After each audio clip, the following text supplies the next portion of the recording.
Praise the lord. ప్రభువైన యేసుక్రీస్తు నామంలో మీ అందరికీ కూడా వందనాలు. నా ప్రియ సహోదరులారా, మోషే జీవిత ప్రయాణాన్ని మనం గత భాగంలో తెలుసుకున్నాం. దేవుడు అతన్ని ఎన్నుకొని ఐగుప్తు బానిసత్వం నుండి తన ప్రజలను విడిపించడానికి ఉపయోగించాడు. అరణ్యంలో ఎన్నో కష్టాలు, పరీక్షలు ఎదురైన మోషే దేవునిపై నమ్మకం ఉంచి ఇశ్రాయేలీలను నడిపించాడు. ఇప్పుడు ఇశ్రాయేలీల ప్రయాణం చివరి దశకొచ్చింది. దేవుడు ఇచ్చిన బాధ్యతను పూర్తి చేసిన తర్వాత మోషే జీవితంలో చివరి ఘట్టాలు ఎలా జరిగాయి, దేవుడు తన ప్రజల్ని ఎలా ముందుకు నడిపించాడు, ఈ భాగంలో ఇప్పుడు మనం తెలుసుకుందాం. ఈ వీడియోని ఎక్కడా స్కిప్ చేయకుండా చూడండి. మన ఛానల్ని మొదటిసారి చూస్తుంటే ఇప్పుడే సబ్స్క్రైబ్ చేసుకోండి. ఇశ్రాయేలీలు అరణ్యంలో ప్రయాణిస్తున్నప్పుడు వారికి నీరు అవసరమైంది. ప్రజలు మోషేకు వ్యతిరేకంగా మాట్లాడారు. దేవుడు మోషేతో రాతితో మాట్లాడమని చెప్పాడు, కానీ మోషే కోపంలో రాతిని కొట్టాడు. నీరు వచ్చినప్పటికీ దేవుని ఆజ్ఞకు పూర్తిగా విధేయత చూపనందుకు దేవుడు మోషేతో మాట్లాడాడు. మోషే దేవునికి ఎంతో నమ్మకమైన సేవకుడు అయినప్పటికీ ఈ సంఘటన ద్వారా ఒక విషయం తెలుస్తుంది. దేవుని మాటకు విధేయత చాలా ముఖ్యమైనది. దేవుడు మోషేకు కానాను దేశాన్ని దూరం నుండి చూస్తావు కానీ అందులోకి ప్రవేశించవు అని చెప్పాడు. ఇశ్రాయేలీలు అరణ్యంలో ప్రయాణం కొనసాగించారు. దారి కష్టంగా ఉండడంతో ప్రజలు మళ్ళీ దేవునికి మోషేకు వ్యతిరేకంగా మాట్లాడడం మొదలుపెట్టారు. వారు ఇలా అన్నారు, మమ్మల్ని ఐగుప్తు నుండి ఎందుకు తీసుకొచ్చారు? ఈ అరణ్యంలో మాకు ఆహారం నీరు లేవు అని ఫిర్యాదు చేశారు. దేవుడు వారి మనసులో ఉన్న అసంతృప్తిని చూశాడు.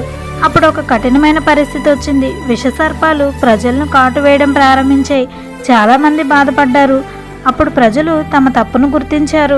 వారు మోషే దగ్గరకు వచ్చి, మేము పాపం చేశాము, దేవునికి ప్రార్థించు అని కోరారు. మోషే వారి కోసం ప్రార్థించాడు. అప్పుడు దేవుడు మోషేకు ఒక మార్గం చూపించాడు. ఒక కంచు సర్పాన్ని తయారు చేసి దాన్ని ఒక స్తంభంపై ఉంచమని చెప్పాడు. సర్పం కాటుకు గురైన వారు ఆ కంచు సర్పాన్ని చూసినప్పుడు వారు బ్రతికారు. ఈ సంఘటన ద్వారా దేవుడు వారికి ఒక పాఠం నేర్పించాడు. వారి రక్షణ వారి బలంలో లేదు, దేవునిపై నమ్మకంలో ఉంది. ప్రజలు తప్పు చేసినప్పటికీ వారు పశ్చాత్తాపంతో దేవుని దగ్గరకు వచ్చినప్పుడు ఆయన కరుణ చూపించాడు. ఈ సంఘటన దేవుని ప్రేమను, క్షమాపణను చూపిస్తుంది. ఇశ్రాయేలీలు కానాను దేశం వైపు ప్రయాణిస్తున్నప్పుడు వారి సంఖ్యను చూసి చుట్టుపక్కల ఉన్న రాజులు భయపడడం మొదలుపెట్టారు. ఆ సమయంలో మోయాబు రాజైన బాలాకు ఇశ్రాయేలీలను చూసి భయపడ్డాడు. వారిని బలంతో ఓడించలేనని అనుకుని బిలాము అనే వ్యక్తిని పిలిపించాడు. బాలాకు బిలాముతో ఇలా చెప్పాడు, వెళ్ళి ఈ ప్రజలను శపించు, అప్పుడు మనం వారిని జయించగలమని చెప్పాడు. కానీ దేవుడు బిలాముతో మాట్లాడి ఇశ్రాయేలీలను శపించవద్దని చెప్పాడు. ఎందుకంటే దేవుడు వారిని ఆశీర్వదించిన ప్రజలుగా చూశాడు. బిలాము మొదట వెళ్ళడానికి ప్రయత్నించినప్పుడు దేవుడు అతనికి తన చిత్తాన్ని తెలియజేశాడు. చివరికి బిలాము ఇశ్రాయేలీలను శపించలేకపోయాడు. అతను శాపం పలకాల్సిన చోట దేవుని ప్రేరణతో ఆశీర్వాద మాటలే పలికించాడు. బాలాకు కోప్పడిన బిలాం ఇలా చెప్పాడు, దేవుడు ఆశీర్వదించిన వారిని నేనెలా శపించగలను? ఈ సంఘటన మనకు ఒక గొప్ప విషయం నేర్పిస్తుంది. మనుషులు మనకు వ్యతిరేకంగా ఆలోచించినా దేవుడు మనతో ఉంటే ఆయన ప్రణాళికను ఎవరూ ఆపలేరు. దేవుడు తన ప్రజలను కాపాడుతాడు. ఆయన ఇచ్చిన వాగ్దానాన్ని తప్పకుండా నెరవేర్చుతాడు. ఇశ్రాయేలీలు ఇప్పుడు దేవుడు వాగ్దానం చేసిన కానాను దేశానికి దగ్గరగా వచ్చారు. అరణ్యంలో ఎన్నో సంవత్సరాలు గడిచాయి. ఒక తరం ముగిసి కొత్త తరం వాగ్దాన దేశంలోనికి వెళ్ళడానికి సిద్ధమైంది. దేవుడు మోషే ద్వారా ప్రజలను సిద్ధం చేశాడు. వారు దేవునిపై నమ్మకంతో ముందుకు వెళ్ళాలి అని నేర్పించాడు. ఈ సమయంలో కొన్ని గోత్రాలు యోర్దాను నది అవతల ఉన్న భూమిని చూసి తమకు ఆ భూమి కావాలని కోరుకున్నారు. రూబేను మరియు గాదు గోత్రాల వారు మోషేతో ఇలా అడిగారు, ఈ భూమిని మా పశువులకు అనుకూలంగా ఉంది, మాకు ఈ ప్రాంతాన్ని ఇవ్వండి అని. మోషే మొదట వారిని హెచ్చరించాడు, మీరు ఇక్కడే ఉండిపోతే మిగిలిన ఇశ్రాయేలీల ధైర్యం తగ్గిపోతుంది.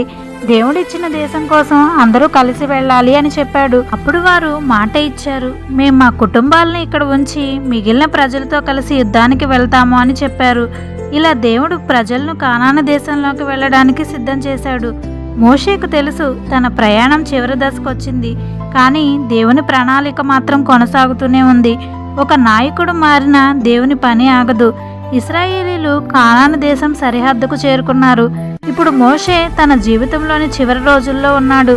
ఎన్నో సంవత్సరాలు వారిని నడిపించిన మోషే ప్రజలందరినీ ఒక చోట చేర్చాడు. మోషే వారికి గతాన్ని గుర్తు చేశాడు. దేవుడు ఐగుప్తులో చేసిన అద్భుతాలను, ఎర్ర సముద్రం దాటించిన విధానాన్ని, అరణ్యంలో కాపాడిన విధానాన్ని వివరించాడు. అలాగే వారు చేసిన తప్పులను కూడా గుర్తు చేశాడు. గూఢచారుల సంఘటనలో వారు భయపడి దేవుని మాటను నమ్మలేదని చెప్పాడు. మోషే వారితో ఇలా చెప్పాడు, మీ దేవుడైన యెహోవాను ప్రేమించండి, ఆయన ఆజ్ఞలను పాటించండి, ఆయన మార్గంలో నడవండి. ఎందుకంటే దేవునితో నడిస్తే ఆశీర్వాదాలు వస్తాయని, ఆయన్ను విడిచిపెడితే సమస్యలు వస్తాయని మోషే వారికి బోధించాడు. మోషేకు తెలుసు తానిక ఎక్కువ కాలం వారితో ఉండడు. అందుకే ప్రజల హృదయంలో దేవునిపై నమ్మకాన్ని నింపాలని కోరుకున్నాడు. అతను వారికి ఒక ముఖ్యమైన విషయం నేర్పించాడు. వాగ్దాన దేశం పొందడం మాత్రమే కాదు, దేవునితో సంబంధం కలిగి జీవించడం కూడా ముఖ్యం. మోషే చివరి వరకు తన ప్రజల గురించి ఆలోచించిన నాయకుడు. మోషే జీవిత ప్రయాణం చివరి దశకు చేరుకుంది. అతనికి ఇప్పుడు 120 సంవత్సరాల వయసు. ఇశ్రాయేలీలను ఐగుప్తు నుండి బయటకు తీసుకొచ్చి అరణ్యంలో ఎన్నో సంవత్సరాలు నడిపించిన మోషేకు దేవుడు ఒక ముఖ్యమైన విషయం తెలియజేశాడు. ఇకపై ప్రజలను వాగ్దాన దేశంలోనికి నడిపించే బాధ్యత యెహోషువాదని దేవుడు నిర్ణయించాడు. అప్పుడు మోషే ప్రజలందరి ముందు యెహోషువాను పిలిచాడు. అందరి సమక్షంలో అతనికి ధైర్యం చెప్పాడు. మోషే యెహోషువాతో ఇలా అన్నాడు, ధైర్యంగా ఉండు, బలంగా ఉండు, భయపడకు, దిగులు పడకు. ఎందుకంటే నీ దేవుడైన యెహోవా నీతో ఉంటాడు, ఆయన నిన్ను విడిచిపెట్టడు. ఈ మాటలు యెహోషువాకు మాత్రమే కాదు, మొత్తం ఇశ్రాయేలీల ప్రజలకు కూడా గొప్ప ప్రోత్సాహంగా మారాయి. మోషేకు తెలుసు, నాయకుడు మారవచ్చు కానీ దేవుడు మాత్రం మారడు. ఇన్నేళ్లు ప్రజలను నడిపించింది మోషే శక్తి కాదు, దేవుని సన్నిధి. అదే దేవుడు ఇప్పుడు యెహోషువాతో కూడా ఉండబోతున్నాడు. యెహోషువ చిన్నప్పటి నుంచి మోషేతో కలిసి సేవ చేశాడు. అతను యుద్ధంలో పాల్గొన్నాడు. సీనాయి పర్వతం దగ్గర మోషేతో ఉన్నాడు. 12 మంది గూఢచారుల్లో దేవునిపై విశ్వాసం ఉంచిన ఇద్దరిలో యెహోషువ కూడా ఒకడు. అందుకే దేవుడు అతన్ని ఈ గొప్ప బాధ్యత కోసం సిద్ధం చేశాడు. మోషే ఆనందంగా నాయకత్వాన్ని యెహోషువకు అప్పగించాడు. ఎందుకంటే దేవుని పని ఒక మనిషితో ముగియదు. దేవుడు తన ప్రణాళికను తదుపరి తరాల ద్వారా కూడా కొనసాగిస్తాడు. ఈ సంఘటన మనకు ఒక గొప్ప పాఠం నేర్పిస్తుంది. దేవుడు మనకిచ్చిన బాధ్యతను నమ్మకంగా పూర్తి చేసిన తర్వాత ఆయన తన పనిని కొనసాగించడానికి మరొకరిని లేపుతాడు. యెహోషువకు బాధ్యత అప్పగించిన తర్వాత మోషే తన ప్రజల కోసం చివరిసారిగా దేవుని ఆశీర్వాదాలను ప్రకటించాడు. మోషే ఇశ్రాయేలీలు గోత్రాలందరినీ ఒక్కొక్కటిగా ఆశీర్వదించాడు. ఎందుకంటే ఈ ప్రజలు తనకు కేవలం ఒక సమూహం కాదు, దేవుడు తనకు అప్పగించిన ప్రజలు. మోషే తన జీవితమంతా వారి కోసం ప్రార్థించాడు, వారిని నడిపించాడు, దేవుని మార్గాన్ని వారికి చూపించాడు. తర్వాత దేవుడు మోషేకి ఇలా చెప్పాడు, నెబో కొండపైకి ఎక్కి నేను ఇశ్రాయేలీలకు ఇవ్వబోయే దేశాన్ని చూడు అని. మోషే నెబో కొండపైకి ఎక్కాడు. అక్కడి నుండి అతను కానాను దేశాన్ని చూశాడు.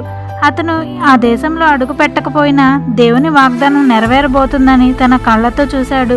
మోషే జీవితంలో ఎన్నో కష్టాలు వచ్చాయి. ఫరో ముందు నిలబడ్డాడు, ప్రజలు ఫిర్యాదులు భరించాడు, అరణ్యంలో ఎన్నో సంవత్సరాలు వారిని నడిపించాడు. అయినా చివరి వరకు దేవునికి నమ్మకమైన సేవకుడిగా నిలిచాడు. చివరకు మోషే దేవుని సమక్షంలో తన ప్రయాణాన్ని ముగించాడు. ఇశ్రాయేలీలు మోషే కోసం 30 రోజులు దుఃఖించారు. ఎందుకంటే మోషే వారికి కేవలం నాయకుడు మాత్రమే కాదు, దేవుడు ఉపయోగించిన గొప్ప సేవకుడు. మోషే జీవితం మనకు నేర్పేది మన పని దేవుడిచ్చిన బాధ్యతను నమ్మకంగా పూర్తి చేయడం. దేవుని ప్రణాళిక మన జీవితానికి మించినది.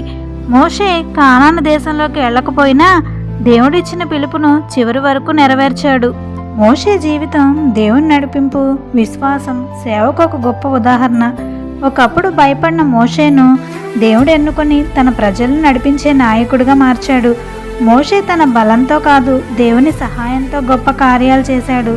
ఐగుప్తు బానిసత్వం నుండి ఇశ్రాయేలీలను బయటకు తీసుకొచ్చాడు. ఎర్ర సముద్రం దగ్గర దేవుని అద్భుతాన్ని చూశాడు. సీనాయి పర్వతం మీద దేవుని ఆజ్ఞలను పొందాడు. అరణ్యంలో 40 సంవత్సరాలు ప్రజలను నడిపించాడు.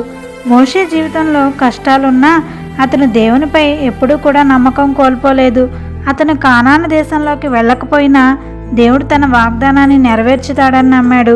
నా ప్రియ సహోదరులారా, మోషే మనకు నేర్పించే గొప్ప పాఠాలు. దేవుడు పిలిచినప్పుడు మన బలహీనతలను చూసి భయపడకూడదు. దేవుని మాటకు విధేయతగా ఉండాలి. కష్టాల మధ్య కూడా దేవునిపై నమ్మకం ఉంచాలి. మోషే కథ మనకు గుర్తు చేస్తుంది, దేవుడు తనపై నమ్మకం ఉంచిన వారిని ఉపయోగించి గొప్ప కార్యాలు చేస్తాడు. ఇలా మోషే జీవితం ముగిసిన అతని విశ్వాసం మరియు దేవునికి చేసిన సేవ ఎప్పటికీ మనకు గుర్తుండిపోతాయి. ఆమెన్. God bless you.